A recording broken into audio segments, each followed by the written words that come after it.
Okay guys, so what we're gonna do is take one of your discs and we're gonna paper mache some map pieces onto it to give it a nice, interesting surface and texture.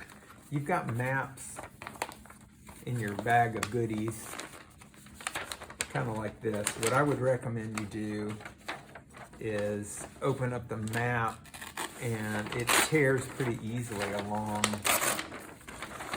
these vertical folds. Horizontal folds don't tear quite so easily. And then I would cut that part in half as well. The parts that show land topography are really more interesting than some of the other more blank stuff, but actually this stuff can be kind of mixed and matched in with this other stuff to create a pretty interesting look. If you use little pieces of blue in among the topography, it can be pretty cool. So the first thing we want to do when we're covering one of these discs is do the outside edge. And what I did was I just used a ruler. Now the disc is only the width of the ruler, so we want to go wider than that, really about 2 rulers width. I'm just going to lay my ruler down here and hold it down pretty snug and just tear a piece. Now, one thing you're going to want to do with every piece that you use is wrinkle it up.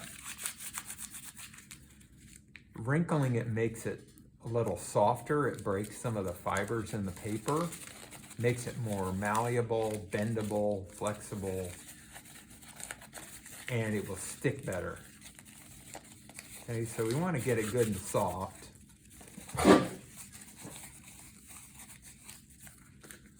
And I'm going to go right back over this one just so you can see how that works. But I'm going to be using a brush. I highly recommend a brush to put on the paper mache paste. It's just so much easier, so much more accurate.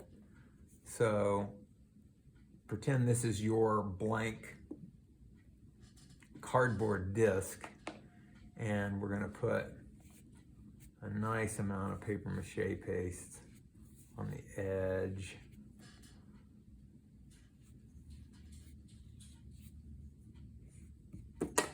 And then we're just gonna kind of roll it on there. As you can see, it doesn't go all the way around. That's okay. We'll kind of smooth it down.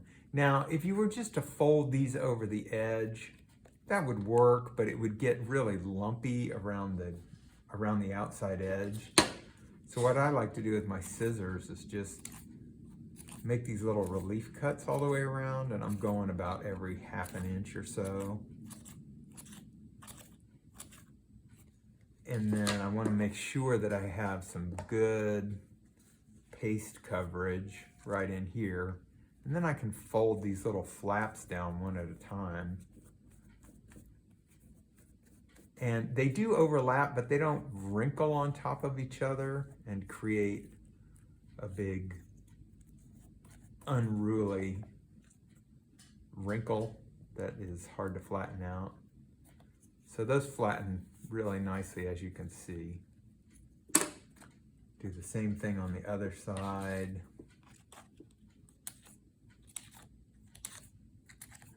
And then I'm just trying to put the scissors all the way up to where they meet the surface of the cardboard.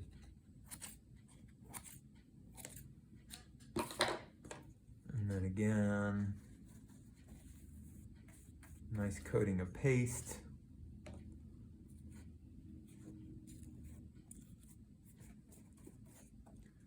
You want to have a nice coverage of paste on the underside and on the top, so it really adheres well.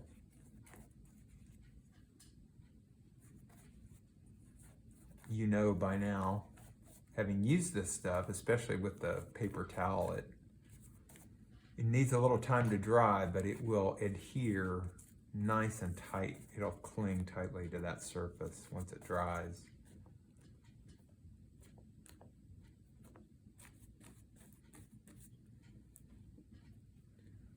All right. Looking good. Okay, I still need a couple more inches. I like to keep a rag handy to wipe my hands off when I'm doing this too.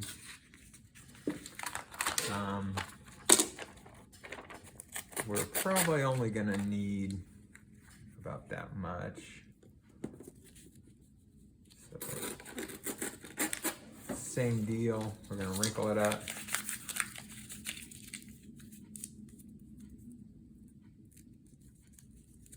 Wrinkle it.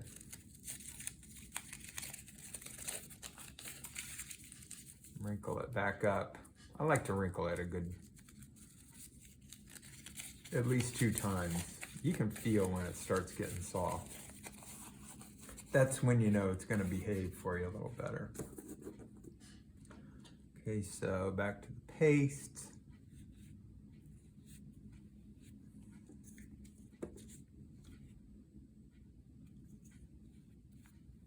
Again, be really conscious of making sure that you've got the paste all the way out to the edge of whatever piece you're applying. Okay, gonna make my little relief cuts here.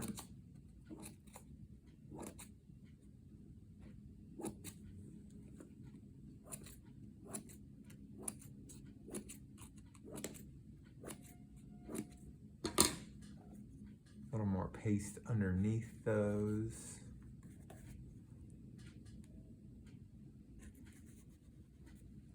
And then this is really very satisfying.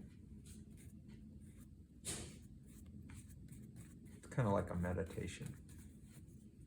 Most relaxing part of my day so far, by far.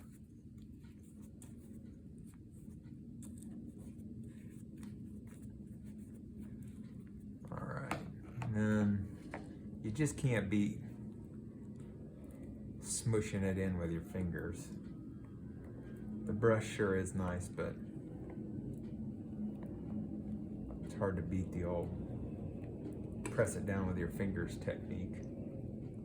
Okay, now for the tops, this thing is going to serve as a base for a piece we're going to be building up off of it. So we want the top to be aesthetic. This is not a really attractive look. So we did the sides first so we could do the top and bottom afterward, so that the pieces that we put on the top extend all the way out to the edges. So for that, again, I'm gonna wrinkle up some paper, and then this time, so it has kind of a nice random appearance, I'm gonna tear little pieces, and I'm gonna tear them with a little bit of a curve or a radius to them, and that will allow me to get pretty close to that edge, that rounded edge. So we'll just put a little, just like that, go over the top, a round piece, and you can modify these a little bit. It does not need to be perfect, but it'll look much nicer, and it'll fill up your space more efficiently if you round off the edges of those top pieces that go out there to the edge. Yeah, you can see that's not perfect radius, but that's okay. We want it to look a little random.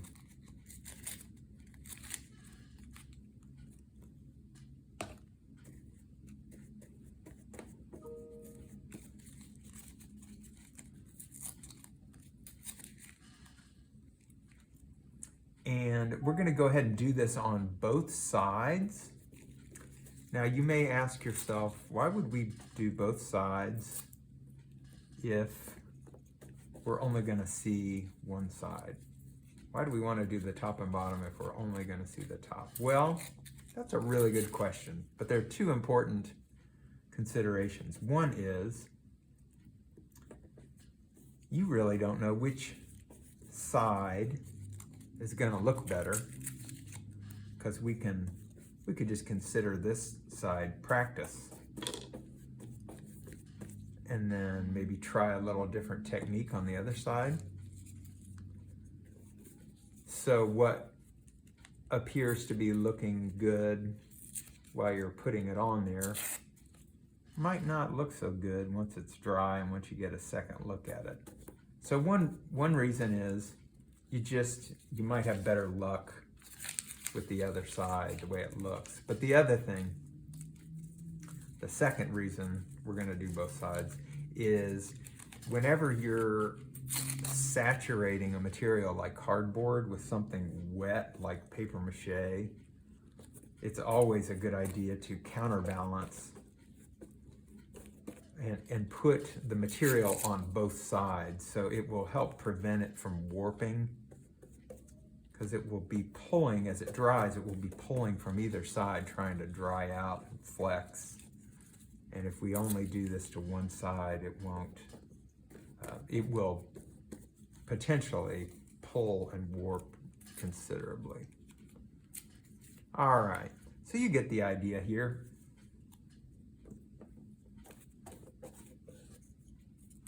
I am really rushing this to try to keep your attention, but if I were you, I would be paying a little more attention to kind of the colors and the way these all these pieces sort of work together to create kind of an interesting flow of color and texture and design. You can always go back and put little pieces in if you want to add a little blue here and there, whatever. But this is our goal before next class. Thanks for stopping by.